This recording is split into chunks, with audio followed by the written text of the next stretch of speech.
Mi imamo jedan veoma važan projekt za koji sam uvjeren da će smanjiti opterećenje poduzetnika u ovom administrativnom dijelu, a to je e-poslovanje. Znači e-poslovanje, ja očekujem da će u prvoj polovici sljedeće godine biti raspisani natječaji za uspostavu tog sustava i usporedio bi ga sa sustavom koji imamo već u funkciji, a to je sustav e-građana, koji je počeo sa nekakvih 14 usluga 2014. godine, danas ima već preko 50 usluga. Nadam se da će sustav e-poslovanja na isti onaj način kako su e-građani olakšali posao našim građanima, da će tako i sustav e-poslovanje olakšati komunikaciju sa državnom upravom našim poduzetnicima. Drugi važan projekt koji bi spomenuo je svakako projekt jedinstvenog upravnog mjesta. Znači, mi smo ove godine proučili različite modele iz Europe, od mađarskog, austrijskog do slovačkog i krećemo zajedno s našim partnerima FINA-om i Hrvatskom poštom, znači u realizaciju, početkom sljedeće godine u realizaciju sustava jedinstvenog upravnog mjesta. Ta tri sustava će u biti omogućiti da se one administrativne barijere znatno olakšaju, odnosno da se proces dobivanja bilo kakvog dokumenta, a vezanog uz državnu upravu, drastično skrati. Znači imat ćete mogućnost kroz sustav e-građani, a kroz sustav e-poslovanje poduzetnici iz svog doma, iz svog ureda, znači riješiti nekakav administrativni problem.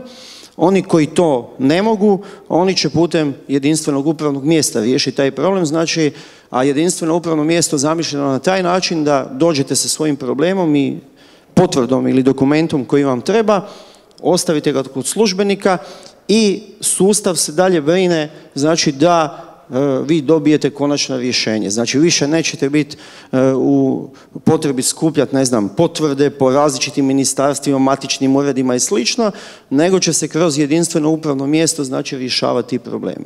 Postoje li neke procjene koliko će recimo prosječno trajati otvaranje ili zatvaranje firme ovakvim digitalnim? Pa ja vam to ovog trenutka ne mogu odgovoriti na to pitanje, a i Ministarstvo gospodarstva to je uža specijalnost Ministarstva gospodarstva. Mi kao Ministarstvo uprave zajedno sa Središnjim državnim uredom za razvoj digitalnog društva smo zaduženi za javni sektor u biti. Znači, kod nas su svi oni projekti koji su predviđeni u strategiji e-Hrvatska 2020.